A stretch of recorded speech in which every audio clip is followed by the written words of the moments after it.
Quelle batterie externe Xiaomi est vraiment faite pour toi? Et laquelle n'a l'air puissante que sur le papier? On va parcourir le classement du bas vers le haut pour que tu saches exactement à la fin quel modèle a le plus de sens pour ton usage au quotidien.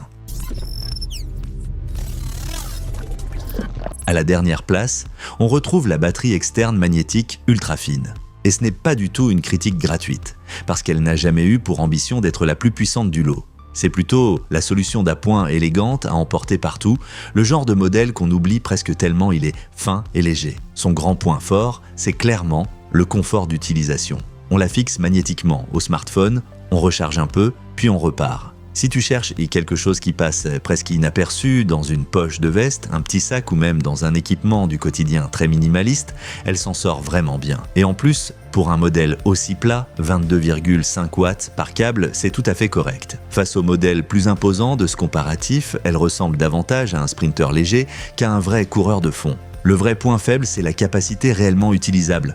Par rapport aux autres modèles ici, c'est clairement celle qui se vide le plus vite et c'est justement pour ça qu'elle termine en dernière position du classement général. Même en recharge sans fil, ce n'est pas la solution la plus puissante, surtout si tu veux aller vite. Pour de longues journées de déplacement ou pour plusieurs appareils, elle n'est tout simplement pas faite pour ça. Je la conseillerais à celles et ceux qui veulent une mobilité maximale et qui recherchent volontairement un modèle ultra fin. En revanche, si tu as besoin de plus de réserve, les choses deviennent tout de suite plus intéressantes. Tu trouveras en bas dans la description de la vidéo les liens vers tous les produits ToduTest au meilleur prix.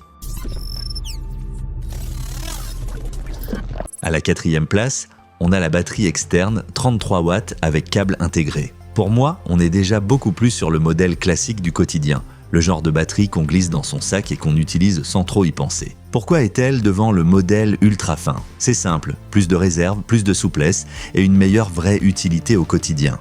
Tu as un câble intégré, un port USB-C et en plus, un port USB-A. C'est pratique quand on n'a pas envie de transporter encore un câble en plus. Avec 33 watts, elle est aussi nettement plus polyvalente que la petite batterie magnétique et elle convient très bien aux smartphones classiques ainsi qu'à beaucoup de tablettes. Mais il y a quand même des limites claires. La capacité réellement utilisable reste nettement en dessous de ce que les 10 Ampères laissent imaginer au départ. Et dès qu'on branche plusieurs appareils, on sent vite que les modèles plus puissants ont davantage de marge. Elle est aussi plus compacte que les gros monstres de puissance, mais elle n'est pas aussi endurante que le modèle de 20 Ampères. C'est le bon choix pour les personnes qui veulent une batterie externe simple et efficace pour tous les jours, sans passer tout de suite à la catégorie supérieure, plus lourde ou plus chère. Et si tu as déjà repéré un modèle qui te plaît, laisse un like et abonne-toi à la chaîne pour ne pas rater les prochains comparatifs. À la 3e place, on trouve la batterie externe de 20 Ampères avec 22,5 watts. Ce modèle est intéressant parce qu'il ne mise pas sur la puissance brute, mais sur l'endurance. Si la batterie précédente était le modèle pratique pour la ville, celle-ci ressemble plutôt à un coureur de longue distance. Son grand avantage est évident, une capacité nettement supérieure. Pour les voyages, les longues journées, plusieurs recharges ou même pour 2 personnes en déplacement, c'est clairement plus confortable. Le câble intégré la rend pratique et le fait de pouvoir recharger 3 appareils à la fois est souvent plus utile au quotidien qu'on ne l'imagine au départ. Par rapport au modèle 33 watts, tu as donc moins de vitesse, mais bien plus de réserve. Et c'est aussi exactement pour ça qu'elle ne monte pas plus haut dans le classement. Elle est plus lourde, plus encombrante, et sa puissance de recharge reste seulement dans la moyenne. Si tu veux recharger rapidement un smartphone puissant, une tablette ou même un petit ordinateur portable, les 2 modèles qui suivent paraissent nettement plus modernes et plus musclés. Ici, on parle davantage d'endurance que de vitesse. Je la recommanderais pour les voyages, les trajets quotidiens, les vacances et pour toutes celles et ceux qui préfèrent avoir beaucoup d'énergie sur eux en une seule fois plutôt que de devoir recharger plus souvent. Mais si tu te dis que tu veux quelque chose de plus compact ou nettement plus puissant, alors on passe maintenant au meilleur modèle.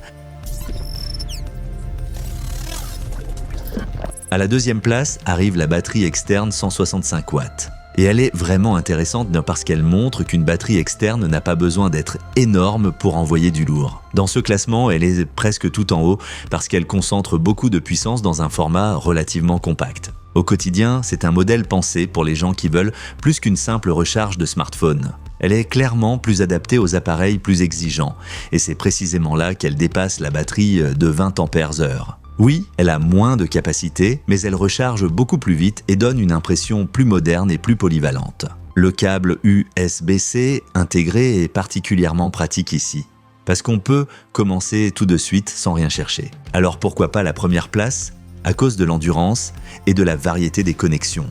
On reste seulement dans la catégorie des 10 Ampères/heure avec moins de réserve que le modèle numéro 1. En plus, il n'y a pas de port USB-A et au final, elle ressemble davantage à un outil rapide pour des appareils puissants qu'à la batterie externe unique capable de tout faire. Pour celles et ceux qui veulent un maximum de souplesse, la première place propose tout simplement un ensemble plus complet. Cette batterie externe est idéale pour les personnes qui veulent beaucoup de puissance dans un format aussi compact que possible et qui ont parfois besoin de recharger un appareil plus gros. Mais si tu veux le maximum sans compromis, alors voici maintenant le grand gagnant. À la première place, on retrouve la batterie externe Hypercharge 212 watts. C'est très clairement le meilleur ensemble de ce comparatif. Pas juste un peu meilleur, mais en tête sur plusieurs points à la fois. La capacité, la puissance et la variété des connexions. Ce qui rend ce modèle si fort, c'est sa combinaison entre une grosse réserve d'énergie et une puissance de recharge très élevée. Alors que la batterie 165 watts ressemble plutôt à un modèle compact et sportif, celle-ci joue carrément dans la catégorie supérieure. Tu peux recharger plusieurs appareils, profiter d'une forte puissance en USB-C et tu as en plus assez de réserve pour que les longues sessions ne soient pas un problème. Pour moi, c'est exactement le type de batterie externe avec laquelle on n'a pas besoin de se demander en permanence s'il reste assez d'énergie. Bien sûr, cette puissance a aussi un prix. La taille et le poids. Ce n'est pas le genre de batterie qu'on glisse sans réfléchir dans n'importe quelle poche. Pour quelqu'un qui recharge juste un smartphone de temps en temps, elle est presque trop ambitieuse. Mais quand on la compare à tous les autres modèles, ici, le constat est simple, aucune n'est aussi complète. Cette batterie externe vaut vraiment le coup pour les gros utilisateurs, les voyageurs, les passionnés de tech et toutes les personnes qui veulent tout simplement le meilleur de cette sélection. Si tu ne veux pas de compromis, c'est clairement le modèle à regarder en premier. Va vraiment jeter un œil au meilleur modèle via les liens dans la description sous la vidéo, surtout si tu hésites entre plus de capacité et plus de puissance. Et si ce classement t'a aidé, laisse un like et abonne-toi à la chaîne.